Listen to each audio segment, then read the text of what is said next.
I usually get it on the first, if I spend enough time building it before I light it. Then it takes right off for you. This is just good dry stuff here.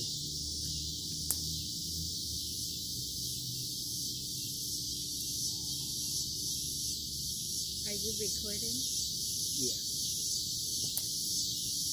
Can I tell them what we're doing? Yeah, sure. Oh, I would love for you to. So anyway, we got the message from Shoestring that Colby had died.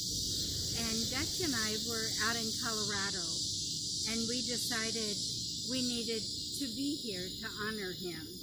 There was a service scheduled for today, but things got messed up, some family issues, and we weren't able to have the service like we thought we would. So we talked to Shoestring and said, how about we just go down by the railroad track by his house and build a fire in his honor and fix a meal. And we don't have him here, but we have his memories here. And so we thought we would celebrate with a hobo meal. Dutch is going to cook it. Shoestring wanted pork chops, and so we're going to have more pork chops than the three of us can eat. And hope we don't get arrested, but if we do, it's worth it because we're honoring a brother who's out westbound. Sounds good. I'm glad you did that. I was wondering what subject to bring up. Oh, that might be something good. Maybe ask questions and each other questions. Yeah, that'd be great. Remember him. I don't know him. I never really met him. Well, it was Shreveport, Louisiana, in the KCS yard. I first met him. He was kind of looked bewildered and exhausted. And I noticed right off the bat his smile. I'd never seen anybody have a smile like that. And you know it was a genuine smile when you seen the dimples on each side of his face. And if you didn't see them dimples when he was smiling, you knew that you weren't trying hard enough to make him smile. And he always loved a challenge. He loved doing something new, and he did it well, and he learned really, really quick. And I'm not sure where he took his first train ride, but I remember him saying that he knew that's what he was going to do. So explain about how after your accident, you were at the hospital, and that's where he met Carla. Yeah, December 13th, it was actually Bad Friday. I got hit about 4:30 in the morning in Bristol, Tennessee. Just got off the freight train, not even 1 minute. I crossed the road first, and I hear Colby yell, "Shoestring!" I turned to the right, and that's when I got hit. And got a hold of Carla, and Carla came to the hospital to see if I was all right. And that's where Carla met Colby. And they both liked each other right off the bat, and all the way up until now. He was really good with the boys too, Carla's boys. And no matter how bad you were feeling, he always made you smile that day.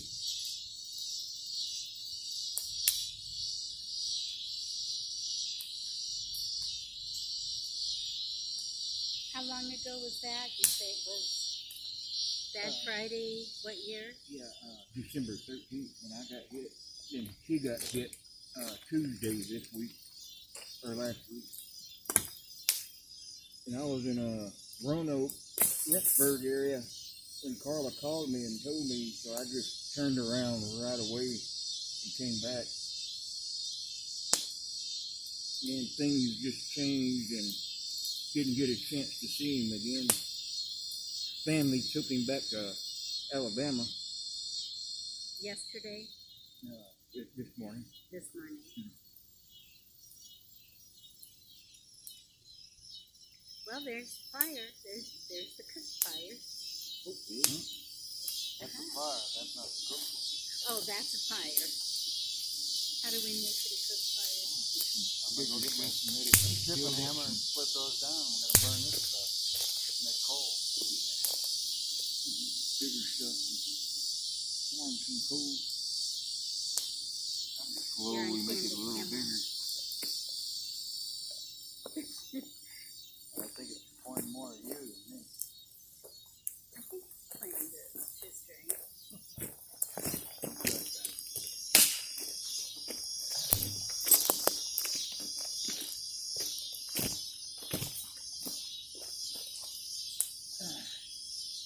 Now, I think it's going. That other train ought to be coming any time. It's still green. Yeah, that light might be just stuck on. Oh,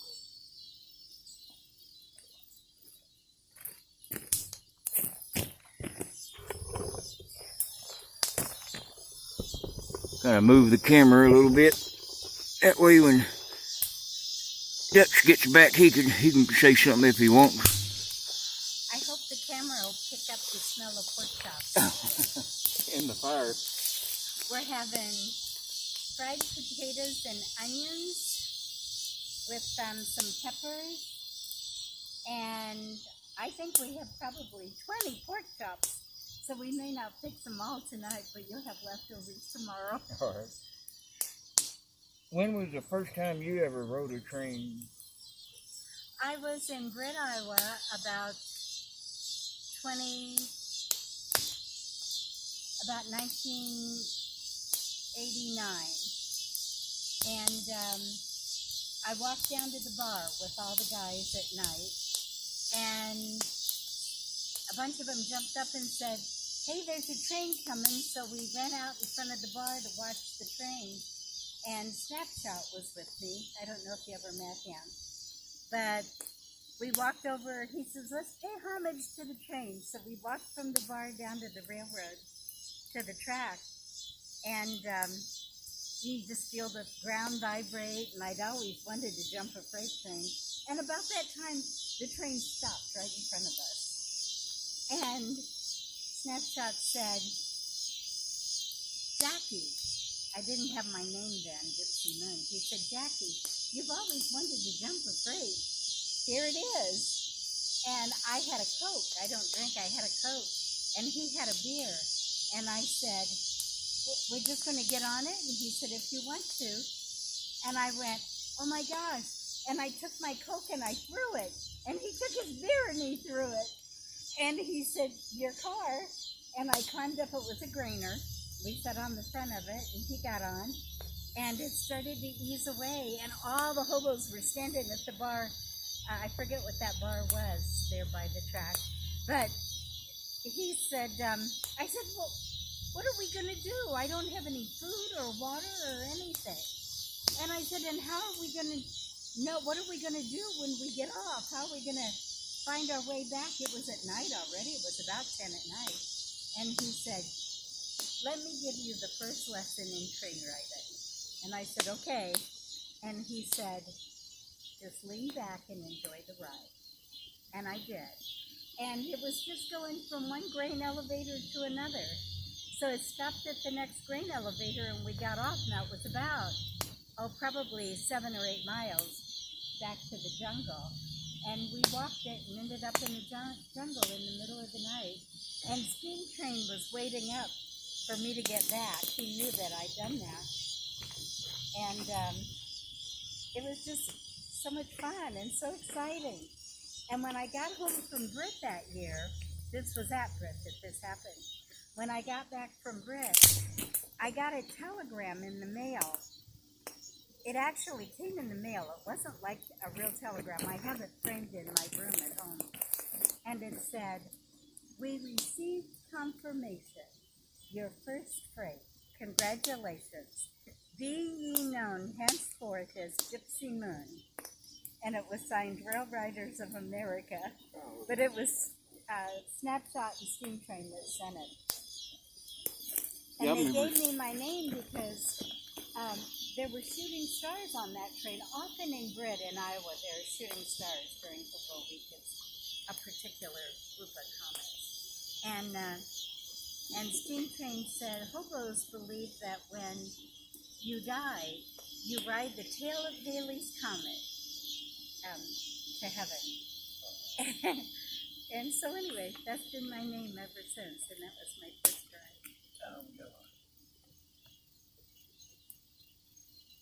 Yeah, I remember in high school hearing a song by Mel McDaniels called Shoestring, and it talked about a guy that always traveled around and rode trains, and I thought, wow, I think I'll do that. You know, I've ridden a train a few times before, and that name just stuck. Do you know who Spike is? Hobo Spike? He's been part of the Hobo community for years. He was our head pipe to keep order in the jungle. His wife, Bobby, is an amazing musician, and you need to go to Alabama and visit them. But anyway, she sings Shoestring, and it is dynamite. She plays like 50 different instruments, and that's her favorite song. She plays it almost every day that I'm there. And now I finally got to meet you. Have you ever been to Amory? Yeah. Yeah, I've gone to Amory, oh my gosh, for probably 15 or 16 years when Steam Train was living. Then there were a few years when I didn't go, but I was there this past year. Now, Amory was canceled too. You probably know Larry Krieger. That's Yeah, Miss Charlotte, you know? Yeah, he's a cool guy.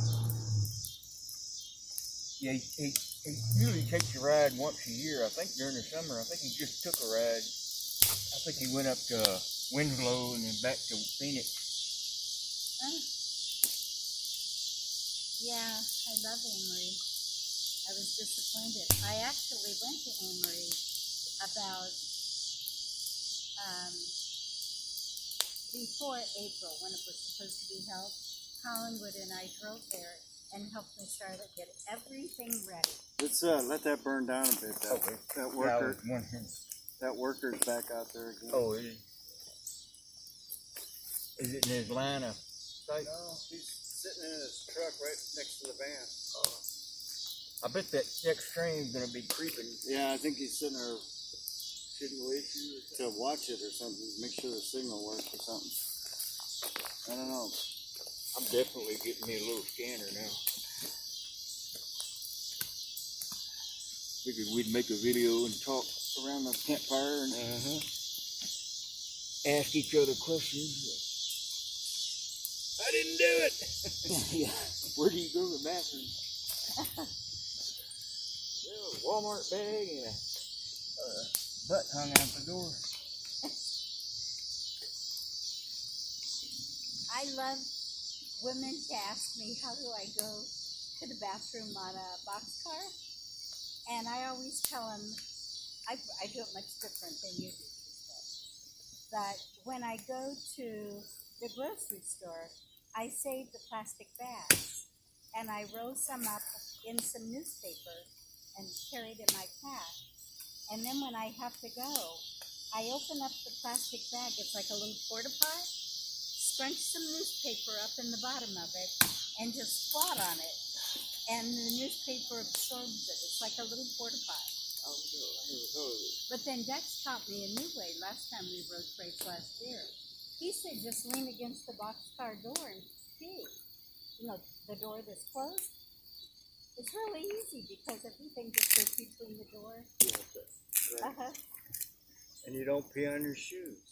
And what? And you don't pee on your shoes. Right. It's pretty neat.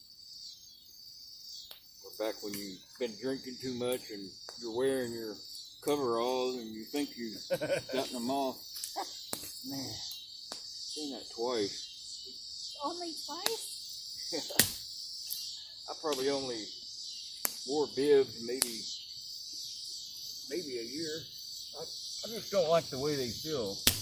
They are a little awkward. But I'm a Carhartt man now. I won't wear anything but Carhartt. I want to get some of them fire hose pants that Duluth trading folks. Why? What are those? they're made out of material they make fire hoses out of. They're like 3 times thicker than Carhartt. Dutch was wearing his goods 2 or 3 days ago.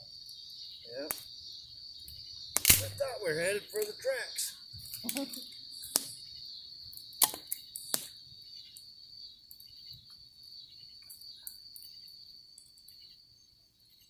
Surprising that fire, it just rained a couple of days ago. Cottonwood will burn frickin' wet pretty much.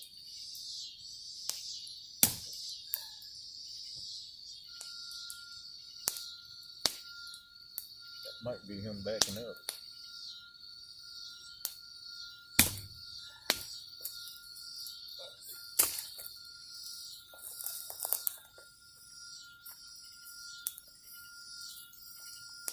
Yeah, that time I got locked in the boxcar in 91, I opened the pub door, but I only had it about half open, and I didn't crank the handle back down and spike the door. Got up on some paper rolls that were in there, and it was loaded all right. Woke up, it was still dark in the boxcar, and it was like 10 in the morning. I knew that damn door had shut. No cell phones. Yep, nothing. And we finally pulled in the yard in Tucson. And I heard the guy come, thank God they yarded that train, it didn't go on. He come by pulling them pins on that air reservoir, and I heard him, get me out of here. He got on the radio and he said, we got a guy trapped in Sioux Line boxcar. He read out the numbers on it. Had the bull out there by the time he let me out. The bull was cool though, he was like, man, you alright, bud? I didn't ride a boxcar for like a year after that. Then it happened again in Sioux City, Iowa. I got flat switched with a spike in the door, and it still shut. Yeah, spike don't always stop it. The only thing that got me out, he bashed it from the other end, and it opened it back up. I had a board probably twice as long as that I pried the rest of the wheel. Actually, had gotten arrested too during that time. The 2 workers knew I had gotten locked in there, and one sheriff put my backpack in one cop car and me in the other. And I told him, I said, look, I'm an alcoholic. If from jail, if y'all got to give me something to come off that alcohol. He got on the radio and talked to somebody up in the jail, and he said, nah, don't bring him in here then. Write his ass a ticket and let him go. He gave me $10 and dropped me off at the ER, and I went in, and actually they admitted me for like 5 days. That was probably when I was at my drinking most.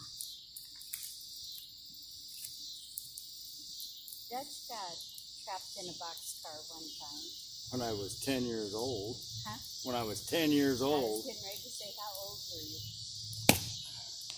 He kept running away because his parents were hurting him.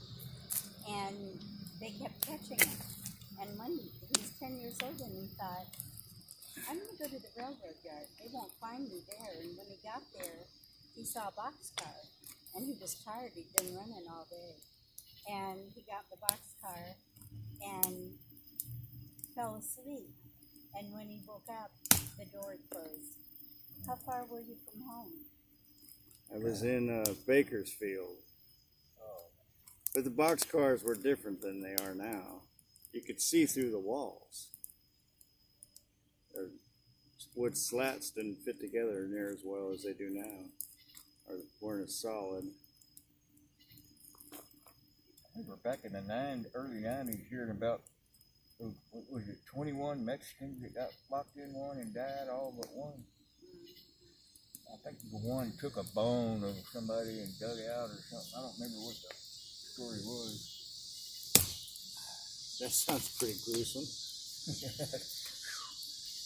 That's wanting out bad.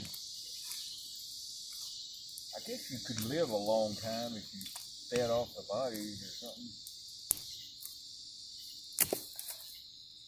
So anyway, they put a conductor and Dutch on the next train back home. on the caboose, Huh? or in the caboose. And when he got to the station, they called his dad, and he knew he didn't want to face his dad. And so he said, told the guy, he said, I've got to go to the bathroom. And they said, just right down there. Didn't he climb out the window or something? Yep. And never went back. He's been on the road since he was 10. And how old are you now? About 93? Feel like it, huh? That's a youngster. That's Ma'am. awesome. Still out here. I'd say probably 95% of train riders make it as old as me even. Shit weeds them out over the years. How old are you? You just turned 50. 50? Is that all? Hell, I'm 63, almost. So you've been riding trains since you were how old? 19. Yeah, these are two old schoolers, for sure. But just think, Jolly started when he was 19. Uh-huh. He's already been in all 48 states. Not quite. Which one has he missed? He told me I thought Vermont was the last one. he said, yeah, Maine was the last one. But he said he still has, I thought he said 4 or 5 to go. He'll make it. Oh, yeah. He'll probably make it by next week. Uh-huh. It took me about 4 years to hit all but Hawaii. Oh, I didn't finish the 48 until just recently. The last state I had to ride trains in was Florida. Yeah. I went down and learned Florida. Didn't really like the CSX all that much. I went to South Florida once. I hitchhiked out from Miami to Key West in about 2 weeks. Got up to Homewood, not Homewood, Hurricane Andrew hit. Woodstock? No, what is it? It's a suburb of south of Miami. I don't know. And I seen this piggyback train creeping, and I got on and ended up in Waycross out there. Well, that's where they all go, unless they go over to said Mobile.